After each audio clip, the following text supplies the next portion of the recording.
So in today's gospel, Jesus gives us one of the clearest descriptions of what it means to be his disciple. Katika injili ya leo, Yesu anatuonyesha jinsi tunavyopaswa kuwa kama wafuasi wake. He tells us that at the end of time we will be judged on love. Anatuambia katika mwisho wa dunia tutahukumiwa kwa ajili ya upendo. Not on how successful we were, Sio kwa kazi nzuri ambazo tulifanya, kwa mfano kama ulikuwa dokta maarufu au nesi au nani, lakini utahukumiwa kwa ama ulikuwa na upendo au la. Okay, so you're at the end of that. Yes. I was hungry and you gave me food. I was thirsty and you gave me drink. I was sick and you visited me. Nilikuwa na njaa mkanipa chakula, nilikuwa na kiu mkanipa chakula, nilikuwa mgonjwa mkaja mkanitembelea. And the surprise in the gospel is that the righteous ask, Lord, when did we see you? Cha kushangaza katika Injili, wenye haki wanauliza, lini Bwana tulikuona? They had never realized that every act of kindness shown to another person was in fact an act of love shown to Jesus himself. Hawakugundua kwamba kila tendo njema ambao walikuwa wanafanya kwa mtu yoyote walikuwa wanamfanyia Kristo mwenyewe. The truth transforms the life of Saint Camillus de Lellis. Na huu kweli ndio ulimsaidia Camille wa Lellis kuwa mtu mwema. Camillus did not begin life as a saint. Maisha yake Camille hakuanza kama mtakatifu. As a young man, he was a soldier, Kama kijana mdogo alikuwa askari, quick-tempered and addicted to gambling. wa hasira ya karibu na mtu ambao alipenda mchezo wa kubeti.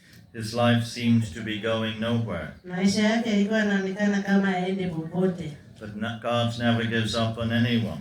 Ila Mungu hakati tamaa juu ya mtu yoyote.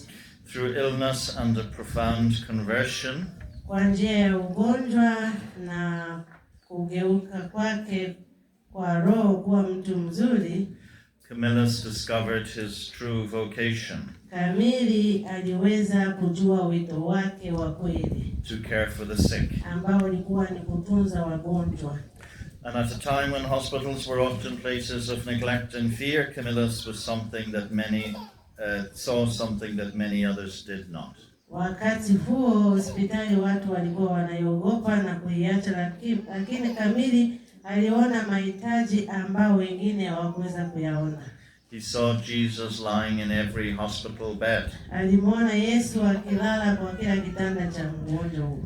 He believed that every patient, no matter how poor, weak or abandoned, deserved to be treated with dignity, compassion and love. Aliamini kwamba kila mgonjwa, hata kama ni maskini, anaumwa sana na ameachwa, anastahili kupewa huduma wa haki, wa heshima na upendo na huruma. He founded the Order of the Servants of the Sick, whose members became known by the large red cross they wore on their habits. Alianzisha shirika la watumishi wa wagonjwa ambao mavazi yao yalikuwa yamejulikana kwa ishara ya msalaba ambao ulikuwa juu ya habit yao. Habit ni kama hii nguo yangu niliyovaa. They cared not only for those with ordinary illnesses, but also for victims of plague and infectious diseases, often risking and sometimes losing their own lives. Waliwatunza sio wale tu ambao walikuwa na magonjwa ya kawaida, ila pia wale ambao walikuwa na magonjwa ya hatarishi, ambao yalikuwa ni magonjwa ya kuambukiza, na mwisho wengine walikuwa wanapoteza maisha yao. So St. Camillus had a remarkable saying. He told those caring for the sick, put more heart into those hands. Camille wa Lellis alipenda kusema hivi kwa wale ambao walikuwa wanatunza wagonjwa, kwamba muweke moyo wenu katika mikono hiyo. So what did he mean? Alimaanisha nini? He knew that it is possible to do a job efficiently without doing it lovingly. Alisema mtu anaweza akafanya kazi yake vizuri lakini bila upendo. It is possible to treat a patient as a case rather than as a person. Unaweza kumhudumia mgonjwa kama kwa sababu ya huo ugonjwa tu, bila kuangalia kwamba ni mtu ambaye anamhudumia. Camillus wanted every nurse, doctor, priest, family member and carer to remember that behind every illness is a beloved child of God. Camille Valeris alitaka nesi yoyote, daktari, padri, mwanafamilia na wale wote ambao wanatunza wagonjwa kutambua kwamba nyuma ya ugonjwa wowote yupo mtoto wa Mungu ambaye anateseka na ugonjwa huo.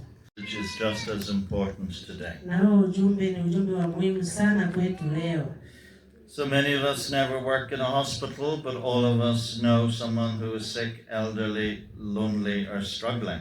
Wengi wetu hatufanye kazi hospitalini, lakini kila mmoja wetu anajua kuna mgonjwa, kuna wazee, kuna wao ambao wanaishi maisha ya upweke au ya mahangaiko.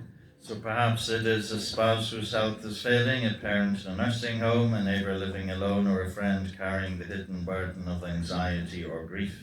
Anaweza akawa ni mke wake au mume wako au mzazi ambaye anaishi katika nyumba ya wazee au hospitali, au jirani yako ambaye anaishi mwenyewe, au rafiki yako ambao ana matatizo mengi na masumbuko mengi ambayo anafikiria moyoni mwake. So the gospel reminds us that visiting, listening, encouraging and simply being present are not small things. Injili ya leo inatukumbusha kwamba kuwatembelea, kuwasikiliza, kuwatia moyo, hivi vyote hivi sio jambo la kawaida, ni kitu kikubwa sana. And a lot of you are doing this for children, and a lot of you do it all the time. Na nyinyi wote hapa mnafanya mambo haya kwa watoto na mnafanya muda wote.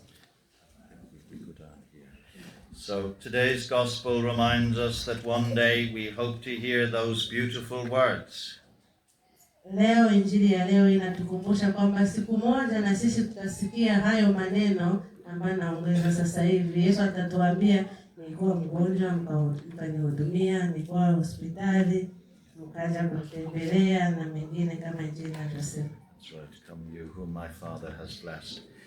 Na atatualika kwamba njoni mpumzike ninyi ambao Baba amewabariki. And if we want to hear those words, then we must listen to Jesus' words now. Kama tunataka kuyasikia hayo maneno mwisho wa maisha yetu, tunapaswa kumsikiliza Yesu katika injili yake. He is still present among us, in the poor, the vulnerable, the forgotten, and especially in the sick. Bado yupo kati yetu katika wa maskini, wagonjwa na watu wenye mahitaji mbalimbali. Every time we care for them, we are caring for him. Kila tunapotoa huduma kwa hao watu, tunatoa huduma kwa Bwana mwenyewe.